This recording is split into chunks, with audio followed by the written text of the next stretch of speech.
You really believe that the hunters needs to generate their own leads? Can you expand on If you that? don't know how to generate your own lead as a hunter, you're not really hunting. If someone's going to trip the deer and tie it for you and you just get to go and shoot it, I wouldn't call that a traditional hunter. A hunter is the one that has to say, what are the best months of the year for hunting? When am I allowed? What time of the day am I best suited to hunt, right?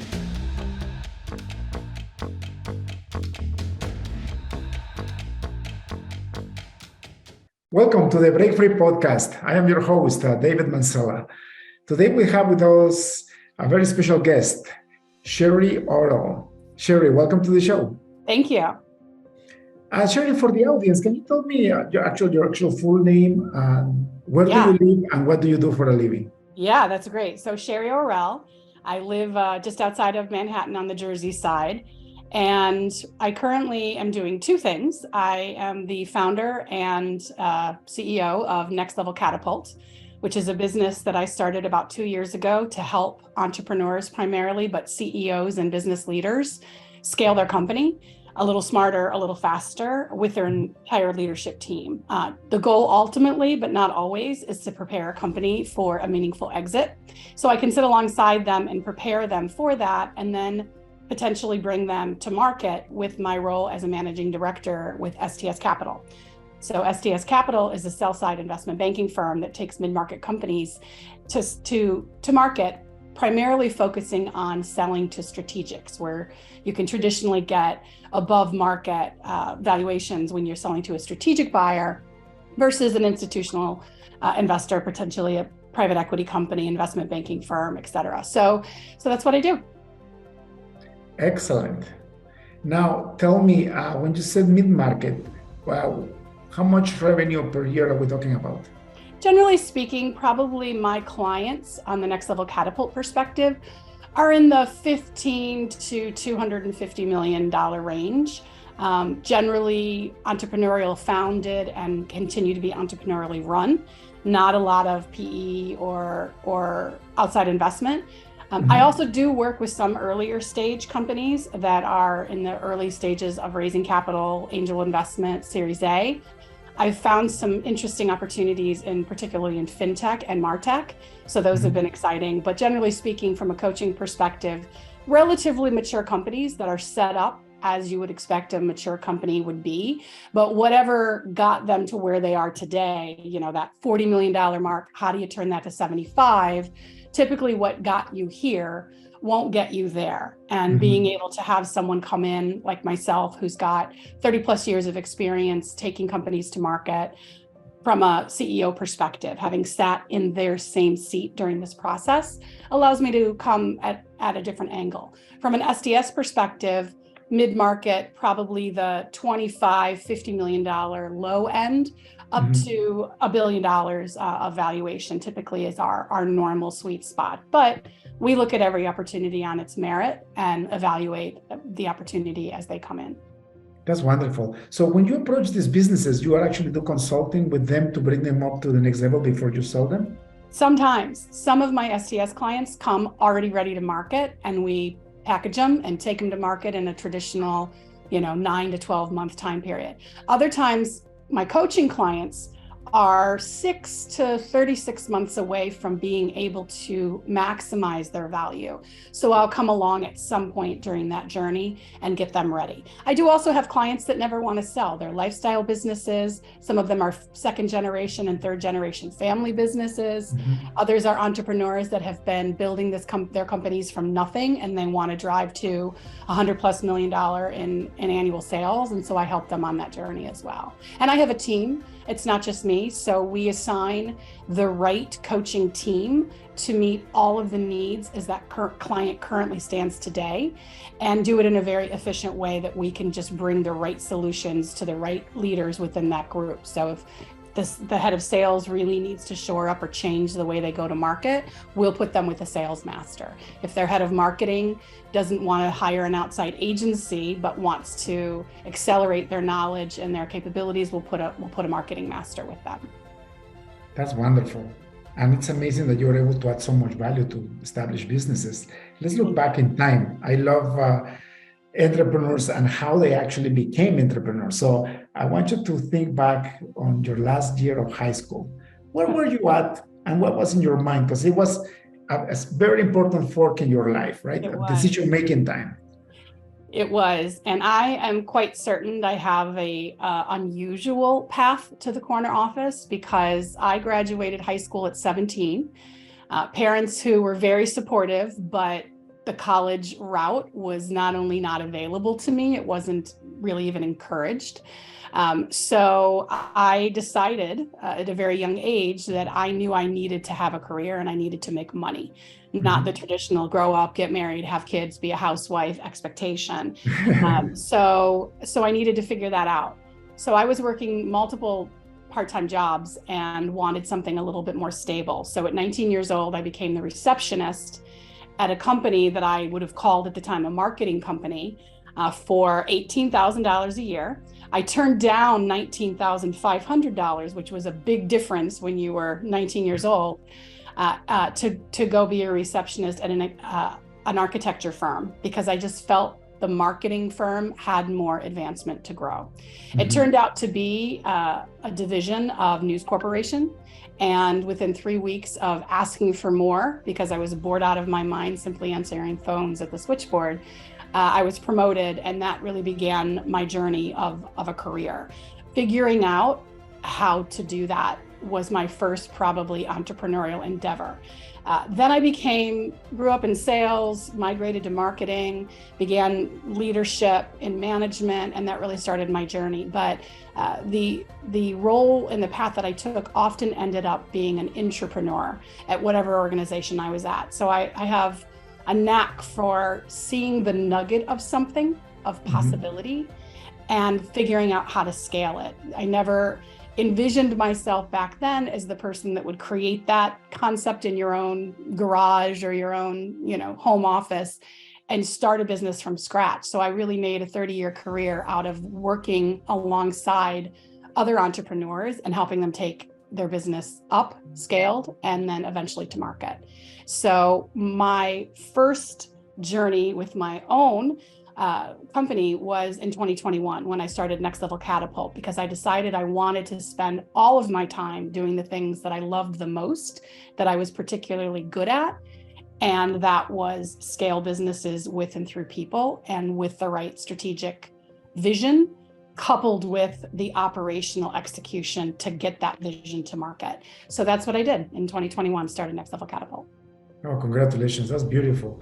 On your first job, how long did you last there? 9 years. 9 years. And you learn all kinds of things with multiple promotions, I guess. Exactly. What was what do you excel at on that first job? Like, what was your niche?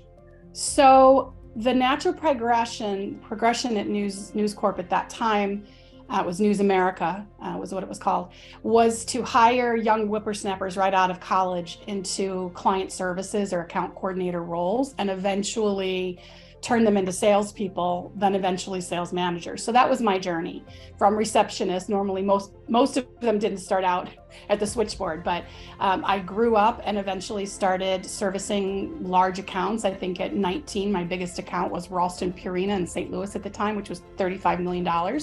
So I was exposed to very large accounts off the bat. So I was never afraid of big money, big dollars when it came to servicing accounts. I eventually started selling on the side, which was the normal path. So telemarketing accounts, Buffalo Don's artesian drinking water in Wisconsin, I think was my first real account. But then eventually was full-time sales, continued to break every sales record that was set before me, and eventually moved from Chicago to Boston to become a manager of the Northeastern region. And that's how I finished my career at News Corporation. What happened? How did you exit that? So at that point in time, I was 26 years old, maybe 27. I'd been there for 9 years. I had risen up through the ranks so quickly. I kind of got my high school education and my first job under my belt at the same time.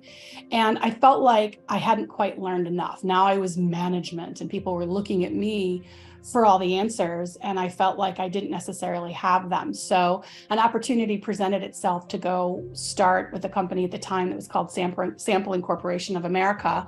An entrepreneur had started it. It was a product sampling distribution company for the consumer packaged goods industry.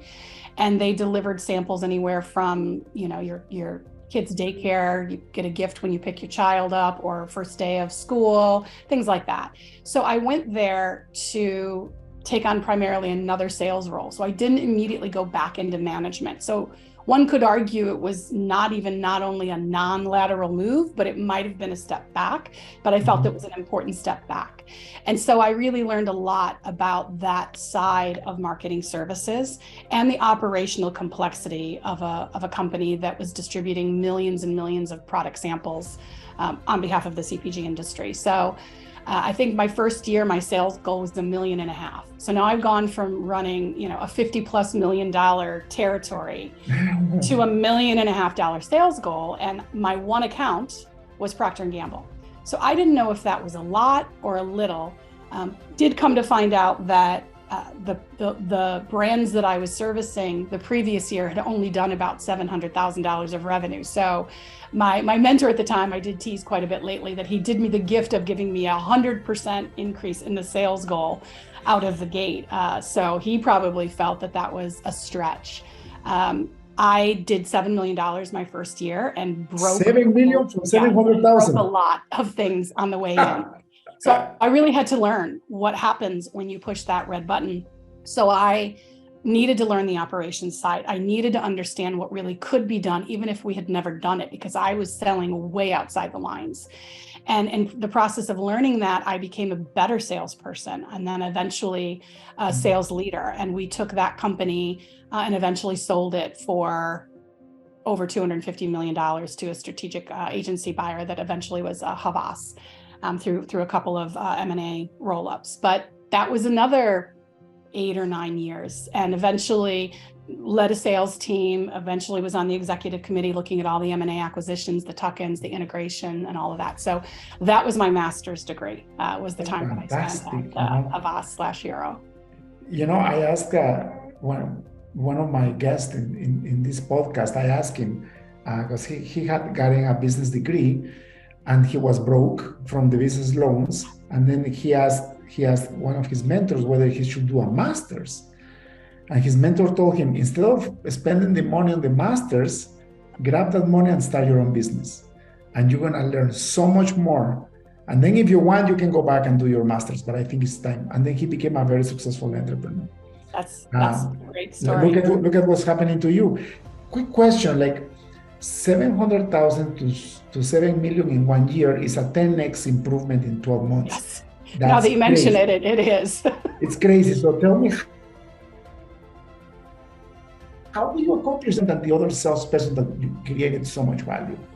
So transparently, the business was small. I want to say the business was 4 to 7 million. I don't recall at the time, but it was pretty small.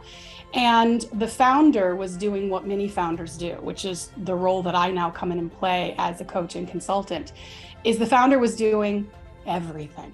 So the founder was a great guy named Steve Kaplan. He went on to write a very successful series of books called Make Big Happen. But Steve, not Make Big Happen, it's Bag the Whale.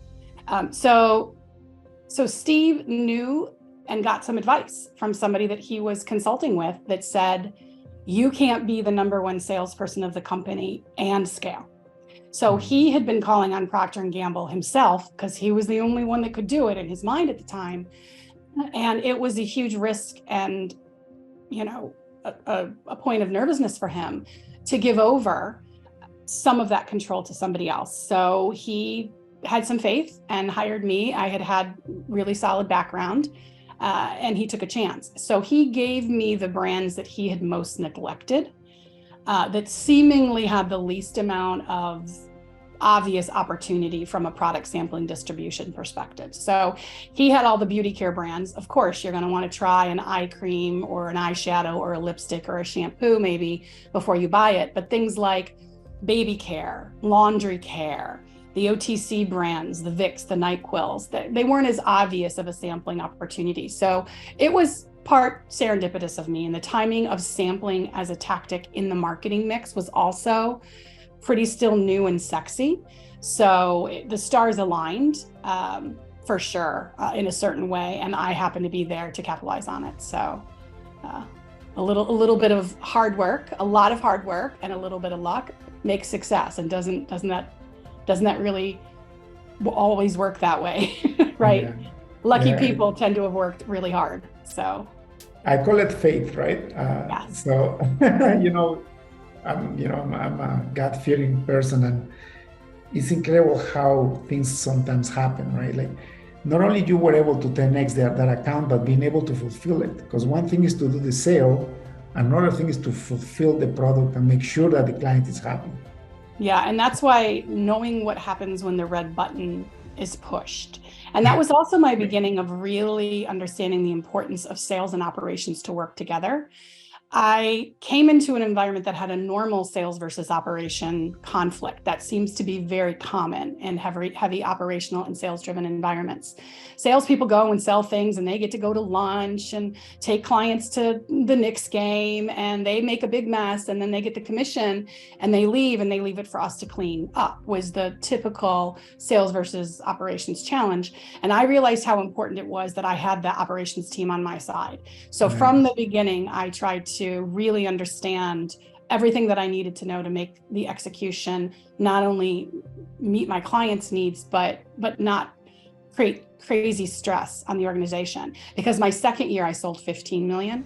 My third year I sold 22 million. And then they did the beautiful thing of promoting me to manage a team to handle all the accounts that I called on. I remember the controller after my third year came in and he was really set up by the CEO, but he came in and he said, these commission checks are getting really big. And it was June of whatever year, and Q2 commission checks are going to be due the next week. And I said, I know. And he said, has anybody talked to you about a cap? And I knew he'd been set up. So I think he'd been set up partially as a joke, but let's test this and let's send in Pete to test the waters as the unwitting victim. And I said, yeah, I know. No one's talked to me about a cap, but I'm really glad that you're bringing this up because I'm tired and I would really love to take the rest of the year off. So if you have a hard time keeping the 97% of the revenue, then I don't want to burden you with that. Right. And that was the last conversation we had about a cap, but they did then promote me, which in many instances results in a pay cut, but it was the right time, and it was a good opportunity for me to step back up into management. That's incredible. And one of my first jobs in life was to do sales. I was working for a factory that made shampoos and conditioners. It's crazy because I'm a computer scientist. I run a software consulting firm, and we build software business applications. That's what we do. But back then, when I was a kid, I was hired to sell these products and to wholesale. They had about 5 other salespeople, and I was the kid. I was a very young person. And sometimes being young and naive helps you, right? So I went into the marketplace, and within a year, I was the top seller. And I had the same commission as everybody else, but I made so much money that year that the CEO lowered my commission. Yeah. And gave me a cap. Yeah. And right. You don't know how demoralizing it was for me. I didn't have a base salary. It was all commission based. Right? All they will do is pay for my transportation and my expenses. But yeah, it was so demoting that I quit. I now imagine the harm that's the backward way of thinking for business owners. If I have as a rockstar salesperson on commission, I will never cap that commission. I will want him to make as much money as he can, because that means the whole business is doing well. Yes. It's tricky, finding that sweet spot when, sometimes salespeople get to the point where they are no longer really hunting and they're just sitting on. opportunities for renewal. And sometimes that's a very appropriate business model. I'm working with a client right now that we've determined that 8 to 10 million is probably the cap per salesperson. And we need to decide, right? Decide whether the goal is to attract sales talent that will stay in hunter mode just enough to get to farming mode. And then we can scale the business. We know that for every salesperson, the first year they bring in 2, the next year they bring in 5, by the third year they're at 8. We can plan a 5-year plan of growth around scaling heads to meet those goals. Other times, what's more appropriate is to identify how to keep hunters hunting, because hunters are not easy to find, particularly in today's market, which is a whole nother conversation. And they get bored farming, by the way. They will get bored farming, or you can actually turn a hunter into a farmer through bad strategy. And then they forget how to hunt, and then they start to really like the farming. So if your goal is to keep some hunters hunting, you need to be able to prepare what that strategy looks like up front and communicate that so they don't end up disenchanted like you. So listen, your goal is to build a $4 million pipeline every year that closes, and then we will reassign 2 million of that every year, and you need to close that $2 million gap. So there's perpetual growth, and there's upside to doing that, and then they know that's the mission. When you are forced to or feel compelled to make those choices later, when you're not happy about somebody's commission check size or not happy about the amount of new business they're driving, it's really hard to change the rules. It can be done, but it needs to be done very, very delicately, for sure. So it's better to have a strategic plan to begin with to see how you're going to grow the business, for sure, right? Yes. That's fascinating. Or if you have to change, as I said, sometimes what got you here won't get you there. And if you've gotten here because you've got 3 salespeople that each sell $10 million, the same $10 million every year, you're not going to be able to scale if that's the model. So you can approach with different hybrids. What do we bring new salespeople under? How do we gradually make some changes for the existing team that won't cause them to jump shit or, not perform? So there are ways to make those changes, but you have to be very intentional when you do things like that. Or like you leave, and we don't want that. So see, this is how I treat my salespeople now. We're all on hunting mode all the time, Yes. And so what we do is, we're on software. So we have people that create new accounts. The hunters and the farmers are not the salespeople, are actually the business analysts, the people that are assigned to work on that account to deliver. So the production team has a farming role. Yes, exactly. Which is working great for us. Exactly. Really smart.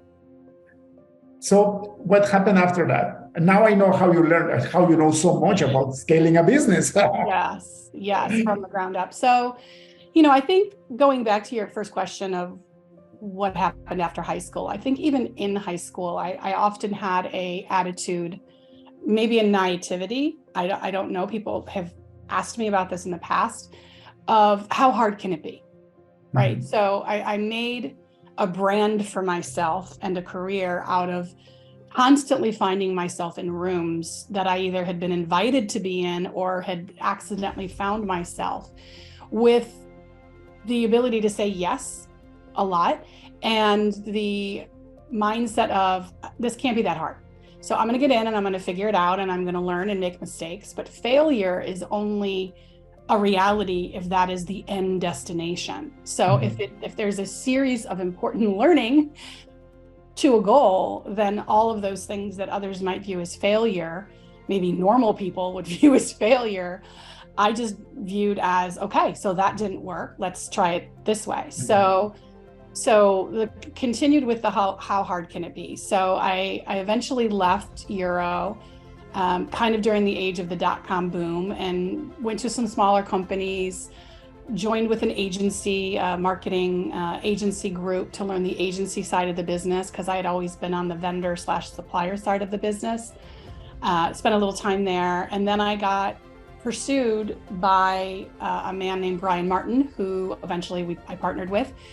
He had started a company called Vacation Connections, and he had studied the sampling model from the previous company that I had helped build and exit. and he wanted to start a similar company with a few different nuances. And his model was to give free samples to people through hotels and cruises while they were on vacation. And he knew my background. I was now 3 years the other side of my 3-year non-compete, and started again with his team when I think they were $3 or $4 million of revenue.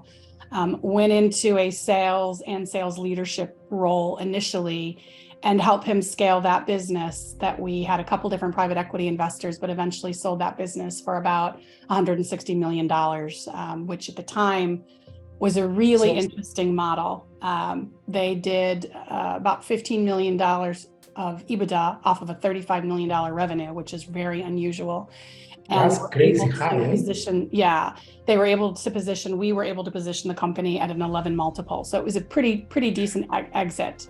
Shortly after that, I made a power play to take over the company as CEO. I had a competitive offer to do that elsewhere, and I was ready to run a company and wanted to do it where I was comfortable and where I knew the business, and I was presented that opportunity. So I became CEO in 2010 and ran that company until 2017, when we exited to a strategic buyer, Advantage Solutions, out of Orange County. It's beautiful. So what you're doing now is a culmination of all your life experiences throughout your career. Exactly. It's beautiful, right? Thank you. And for entrepreneurs that are listening, either you have a partner that knows how to sell, or you are a salesperson yourself. That's something that wasn't in my mind. I started my business in 2005 as a software architect. I was actually, a tech leader in many multinationals. And I thought, I'm just going to write software for businesses, and that people are going to look for me. And I didn't want to associate myself with a sales role, because I thought sales was lazy people, Right. What a mistake. It actually hindered my growth for 5 years. I only did word of mouth. I still believe my best project is my last project.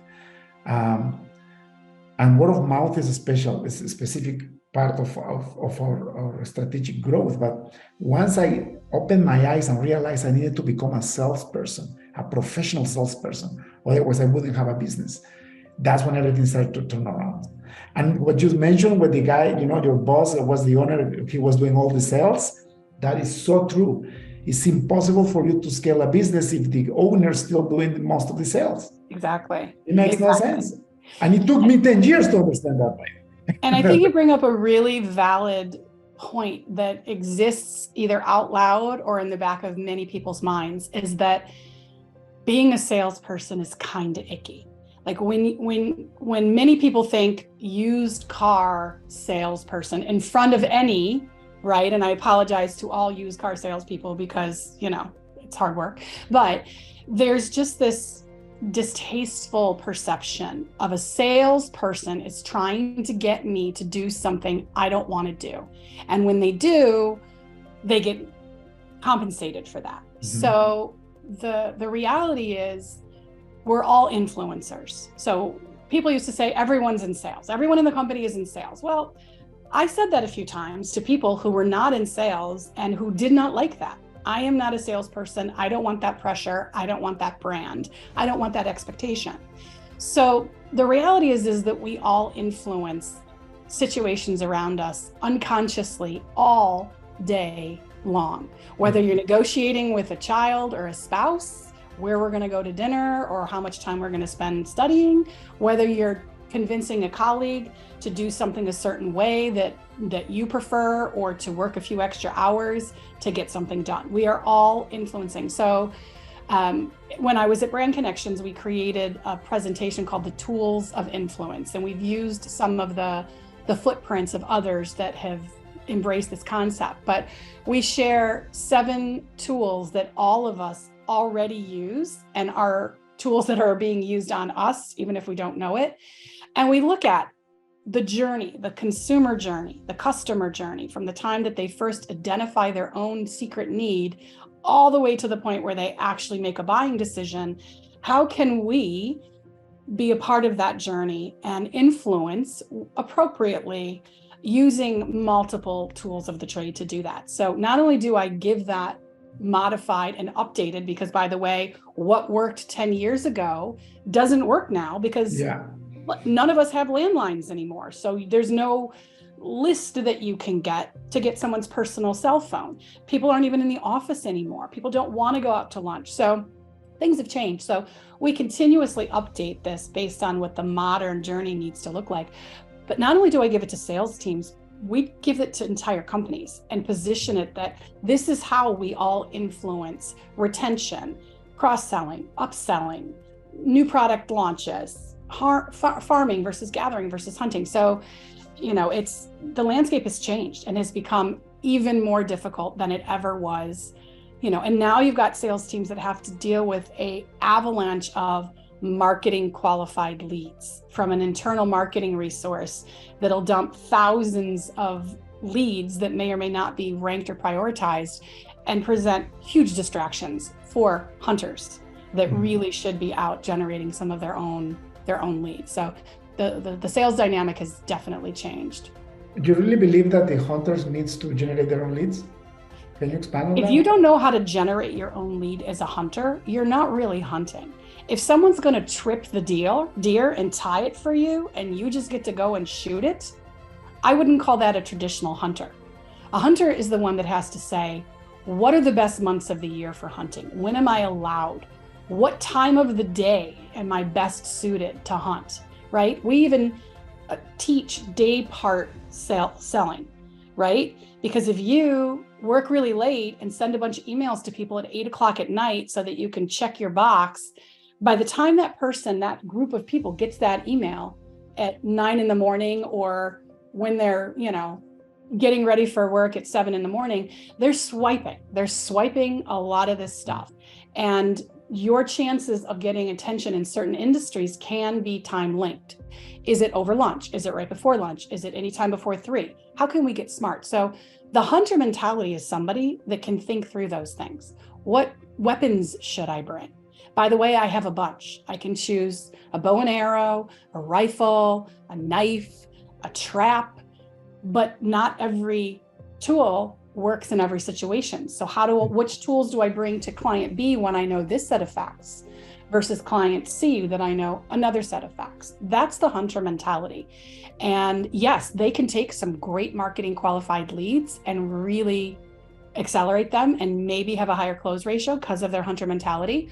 But if you completely make them lose practice of how to truly hunt, they will forget. And then you will be relying on marketing to generate the leads for your expensive sales team. Mm-hmm. And so finding that sweet spot has definitely been critical for the success of a number of the companies that I've run and the clients that I support. That's beautiful. And now I can see how much value you are bringing to the new companies that you help scale and sell, right? Because I know that's the hinder. Like, you could have a beautiful product, you could have an awesome operations team, but if you don't know how to sell, you will never make it. Right. Isn't it? Exactly. What has been the biggest problem in your career and how do you overcome it? Oh, there have been so many things that I have learned. I'm very decisive and I can make very quick decisions. Knowing when to do that and knowing when not to do that has been a journey that I've been on. Not reacting in real time to volatile situations has also been something that I've learned and taught myself, and I don't do it all the time. I sometimes have to remember to teach myself that. So nobody's perfect, but it's also something that I coach around because that seems to be a common wish of individuals when we're working on personal growth. I really want to be able to show up in real time to situations and react the way in real time that I wish I would have reacted when I think about it later. So that I think is important. And really learning to listen, because I'm decisive and I'm very fast and I can see 2 and 3 steps ahead of what's likely to happen. If I am, and somebody taught me this once and I teach it to others, so I won't take credit for it, but to learn to listen without the intention of responding. Because when you're listening differently, you'll react differently and you'll certainly hear more. One of the things that I incorporated within most of the businesses that I've run that I still use to this day is when I'm participating in a meeting with a colleague. So if it was a salesperson that I was training back in the day, or a colleague today, I will religiously ask after the meeting, what did you learn? Mm-hmm. And I became a bit famous for this, to the point where my sales team would tell new salespeople, be ready, because if she goes on a meeting with you, she's going to ask you what you learned. And I'm not looking for, oh, they said they're launching a new product, so I should probably get a proposal, or there's a new marketing director, so got to reach out to that person. It wasn't what did you write down? It was what did you learn by what was said, by what wasn't said, by the body language. When did they take a note? What were you saying when they took a note? When they said there's a new marketing director, what we learned was there's a good chance that change is coming, because whenever there's a change in leadership, somebody's going to want to put their stamp, and nobody got promoted for doing the thing that the previous guy did. So we now know we need to make sure that there's enough flexibility in what we're proposing that they can make it their own and champion it so that they're the hero of it, right? So those types of questions force you to listen differently, so that you're not just prepared to have something really smart to say when Sherry asks you what you learned. You're actually listening now habitually for the real opportunity, so that what ends up happening isn't just you feel less nervous when I travel with you, it's that the lead into that meeting caused you to ask different questions, so you knew what to prepare. You presented very specific things. You listened differently. You followed up with a proposal that actually met a need that you uncovered, that has a higher percentage of closing than had you not. So our outreach to meeting, to proposal, to conversion ratios are improving through listening skills and through how we choose to approach each idea. We're not chasing wild goose chases just so that we can say we've got $5 million of our pipeline, when really only $1 million of it is real. So let's focus our efforts at closing that $1 million and finding $1 million more real. So those, I would think, would be sort of the two biggest learnings that I continue to learn and focus on in my own journey and those of my clients. It's beautiful. I could be talking to you the whole afternoon about this, because it's fascinating to spend your time. Thank you so much for being here, by the way. Number one, what advice would you give to an entrepreneur that has probably $1 million or $2 million business that they do most of the sales? What advice would you give this entrepreneur to really scale their business past $5-10 million? Yeah. So I would read the book Who Not How by Dan Sullivan. I would actually listen to it on audio, because the audio version has Dan Sullivan, who is a world-renowned coach, being interviewed by the man that he outsourced the writing of his book. So it's like you get a little extra fireside chat. But the moral of that book is you can't do everything. You need to understand what you are uniquely qualified and equipped to do and what you enjoy, and stay in your lane and figure out how to identify the other who's, right? Who are the other who's, and how can you engage them in your business to move you further along? And when revenue's tight and you think, I can't afford to hire a salesperson, get creative. Used outsourced services, outsourced sales companies. Find somebody that can do some marketing for you. But if you try to do it all yourself, you will be hindering your long-term growth for short-term need. Beautiful. Thank you so much, Sherry, for being on the show. The last question is, if you had access to write something on a billboard that is in front of a busy highway, what would you write in it? Oh, yes. I think it would be an empowering message. It would be my quote of how hard can it be, right? How hard can it be? And when you ask yourself that question, what you're doing is you're diminishing your limiting beliefs, and you're putting away that fear, because we have this unfounded fear, especially when we try to go into sales. Yes. And everybody's looking for what you have. All you got to do is look for the right person that needs what you have to offer. You're actually fulfilling a need when you're selling something that is of value. Yeah. So when we used to live on business cards, right? You're right. And when we used to all have business cards. I would give my new salespeople an engraved silver business card holder that I don't know that we've ever sourced who said it, but that quote, what would you attempt to do if you knew you couldn't fail? So if you knew somebody told you, sit at the slot machine and keep pulling it, it is going to pay off, the big payout. You just need to sit here long enough to do it. You would sit at that slot machine until your arm fell off.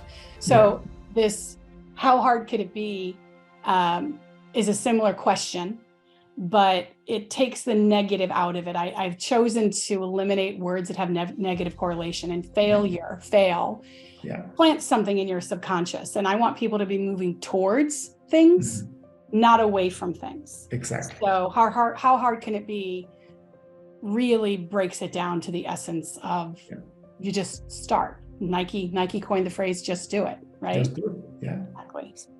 Sherry, thank you so much. If people like to hire your services, where can they find you? They can reach out to me at Sherry at nextlevelcatapult.com. Nextlevelcatapult.com. Sherry, thank you so much. Please keep making this world a better place. You're always welcome here. Talking sales for us is amazing, because that's one of the biggest pillars in any organization, right? Thank you so much for being here, and have a wonderful week. Great. And then secondly, also from a exit perspective, S5.E3 at stscapital.com if you have clients that are ready to exit. stscapital.com. Yes, Beautiful. S5.E3 at stscapital.com. So to make it clear, if you have a business and you want to grow it to sell, go to the first link. The second link is for when you're ready to sell, you want to do the sell, you go to STS Capital, right? Yes, exactly. Fantastic. Thank you so much, Sherry. Have a wonderful week. That's all for today's episode of the Break Free Podcast. Head on over to iTunes and subscribe to the show. Starting your own business can be tough, but it doesn't have to be. Visit davidmansilla.com to pick up a copy of the #1 international best-selling book, Breaking Out of Corporate Jail. Expand what you consider to be possible and reach your full potential. And join us on the next episode.